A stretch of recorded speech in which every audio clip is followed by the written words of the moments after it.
মুস্তাফিজুর রহমান। প্রতি ৩ বছর পর ইন্ডিয়ান প্রিমিয়ার লিগ আইপিএল আয়োজন করে মেগা নিলামের। আসন্ন 2025 আইপিএল এর আগে এর নিলাম অনুষ্ঠিত হবে সৌদি আরবের জেদ্দায়। এবারের নিলামে বাংলাদেশের 12 জন ক্রিকেটারের নাম থাকায় বিষয়টি বাংলাদেশি ক্রিকেট প্রেমীদের কাছে বাড়তি আকর্ষণ তৈরি করেছে।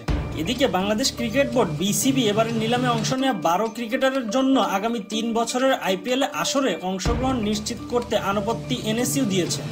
বিসিসিআই এর নতুন সিদ্ধান্ত অনুযায়ী আইপিএল চলাকালে সংশ্লিষ্ট ক্রিকেটারদের পুরো সময় ধরে পাওয়া যাবে এমন নিশ্চয়তা পেতে হবে। এ বিষয়ে বিসিবি ইতিমধ্যে ইতিবাচক ভূমিকা রেখেছে।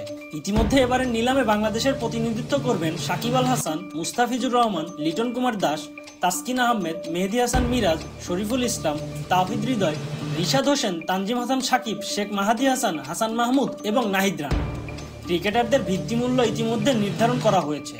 সবচেয়ে বেশি 2 কোটি রুপির ভিত্তিমূল্য রাখা হয়েছে মুস্তাফিজুর রহমান, যিনি আইপিএল এর আগের আসরগুলোতে পার্পেল ক্যাপ জয়ী পারফরমেন্সের জন্য প্রশংসিত। সাকিব আল হাসান, তাসকিন আহমেদ এবং মেহেদী হাসান মিরাজের ভিত্তিমূল্য 1 কোটি রুপি।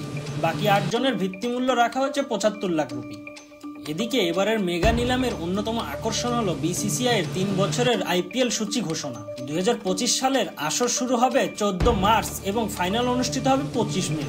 2026 ও 27 সালের আসরে একই সময়ের কাছাকাছি শুরু হবে, যথাক্রমে 15 মার্চ থেকে 31 মে এবং 14 মার্চ থেকে 30 মে। বিসিসিআই এর এই পদক্ষেপে আন্তর্জাতিক ক্রিকেট সূচির সঙ্গে সমন্বয়ের লক্ষ্যে নেওয়া হয়েছে। এছাড়া প্রতিটি দলকে দীর্ঘমেয়াদী পরিকল্পনা করতে সহায়তা করবে এমনই উদ্দেশ্য তাদের।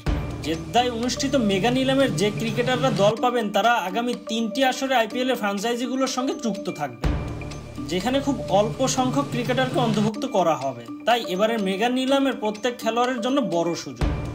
আর তাই তো বাংলাদেশি খেলোয়াড়দের সম্ভাবনা রয়েছে কেমন। সাকিব আল হাসান এবং মুস্তাফিজুর রহমান এর আগে আইপিএলে দীর্ঘদিন খেলার অভিজ্ঞতা অর্জন করেছে। অন্যদিকে তাসকিন আহমেদ, লিটন কুমার দাস এবং মেহেদী হাসান মিরাজদের জন্য এটি আইপিএলে নিজেদের প্রমাণের বড় মঞ্চ হতে পারে। বিশ্লেষকরা মনে করছে এবারের নিলামে একাধিক বাংলাদেশি ক্রিকেট দল পেতে পারেন। 2025 আইপিএল এর মেগা নিলাম শুধু বাংলাদেশি 12 ক্রিকেটারের জন্য নয়, বরং আন্তর্জাতিক ক্রিকেটের জন্য এটি একটি বিশেষ অধ্যায় রচনা করবে। নতুন সূচি, দীর্ঘমেয়াদী পরিকল্পনা এবং বিসিসিআই এর নতুন নিয়ম নীতি আইপিএল এর আকর্ষণ আরও বাড়িয়ে তুলবে।